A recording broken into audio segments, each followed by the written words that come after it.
தொழிலாளர்கள் அதிகம் வசிக்கும் திருப்பூரில் போலி சிம் கார்டுகள் விற்பனை மீண்டும் தலை தூக்கி வருகிறது. இதுகுறித்து காவல்துறை தொடர் கண்காணிப்பில் ஈடுபட வேண்டும் என்ற கோரிக்கையும் வலுவாக எழுந்துள்ளது. திருப்பூரில் போலியாக ஆவணங்கள் தயாரித்து போலி சிம் கார்டுகள் தயாரித்து விற்பனை செய்யப்படுவதாக புதிய தலைமுறையில் கடந்த டிசம்பர் 29ஆம் தேதி பிரத்யேகமாக செய்தி வெளியிட்டிருந்தோம். அதன் அடிப்படையில் போலி சிம் கார்டுகள் தயாரித்த சண்முகம் என்பவரை காவல்துறையினர் கைது செய்திருக்கிறார்கள்.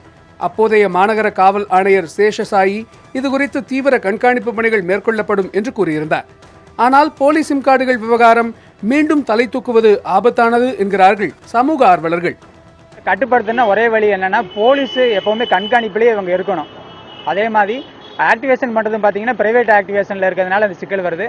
கவர்மெண்ட் இதுக்காக ஒரு தனியாக ஒரு டீம் அமைச்சு இதுக்குன்னே ஒரு குழு அமைச்சு பண்ணோம்னா மட்டும்தான் இதை பண்ண முடியும்.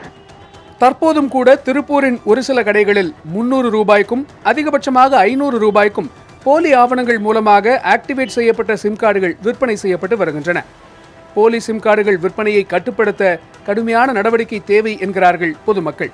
என்னுடைய பேர்லேயே எடுக்கிறதுனால இந்த மாதிரி எனக்கும் நிறைய பாதிப்பு இருக்குது. இப்போ இது பார்த்தீங்கன்னா திருப்பூரில் நிறையா மாநிலத்தவர் இருக்கிறாங்க. யாருக்கும் ஒரிஜினல் ப்ரூஃப் கிடையாது. அதனால இந்த மாதிரி கடைக்காரர் இந்த ஆக்டிவேஷன் பண்ணி வித்துட்டு இருக்கிறாங்க. அடையாள ஆவணங்களுடன் கூடிய சிம் கார்டுகளை வாடிக்கையாளர்களுக்கு தெரியாமல் விற்பனை செய்வது பல்வேறு குற்றச்சம்பவங்களுக்கு துணை போவதாக அமைந்துவிடும் என்பது சமூக ஆர்வலர்களின் எச்சரிக்கை. திருப்பூரில் சர்வசாதாரணமாக இதுபோல சிம் கார்டுகள் 300 ரூபாய் முதல் 500 ரூபாய் வரை விற்கப்பட்டு வருகிறது. இதில் காவல்துறை நடவடிக்கை என்ன என்பதுதான் கேள்விக்குறியாக இருந்து வருகிறது.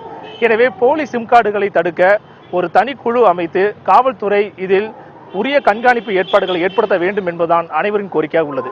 புதிய தலைமுறைக்காக திருப்பூரிலிருந்து ஒளிப்பதிவாளர் பாலாஜியுடன் சுரேஷ்குமார்.